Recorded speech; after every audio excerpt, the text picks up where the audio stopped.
to New Hope Lutheran Church and Pastor Charlie's Toolbox. You know, it hit me this week that I am so blessed. I mean, look at this drill press.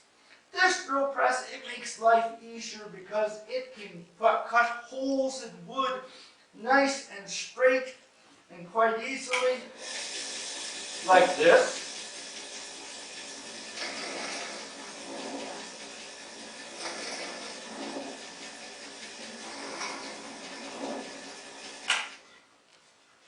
There. Just like that. What a blessing that is.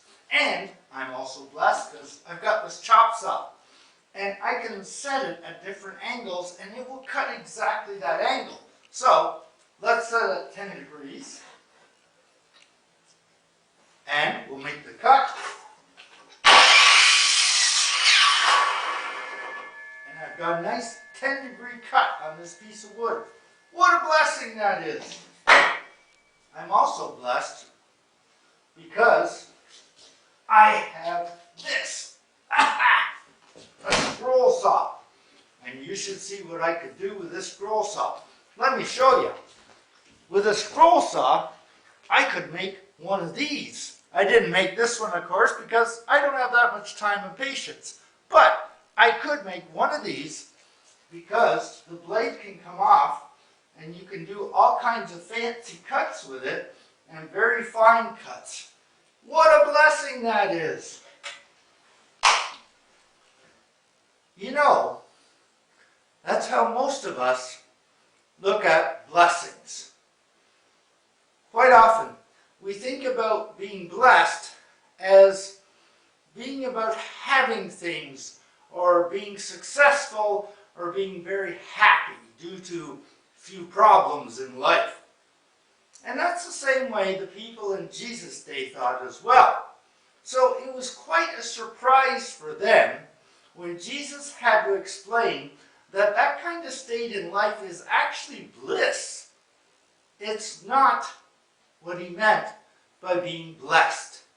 In our lesson today from Matthew 5, verses 1 to 12, Jesus tells us that those who are actually blessed or favored by God are the ones whose lives are totally opposite from what we normally think.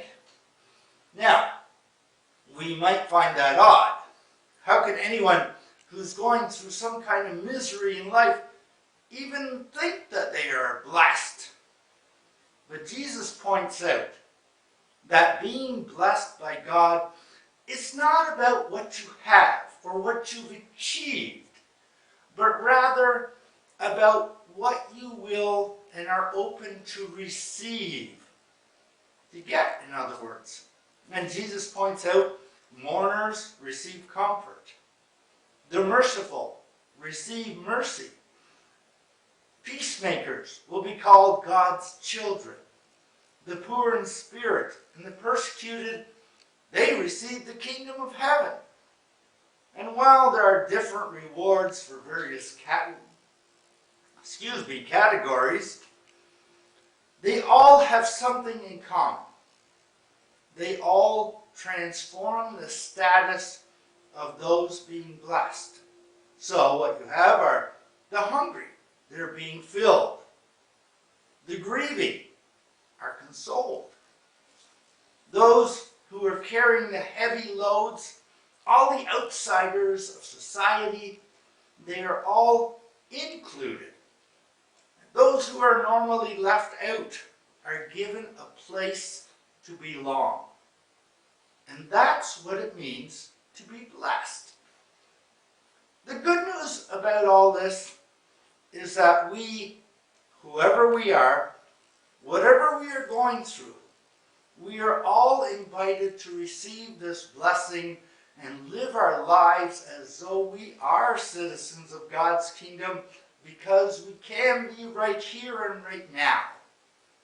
And while we aren't promised happiness or success, we are reminded that God's presence can be felt right now in the midst of whatever suffering or misery you might be going through. So reach out for God and discover the blessing of God's hand in your life.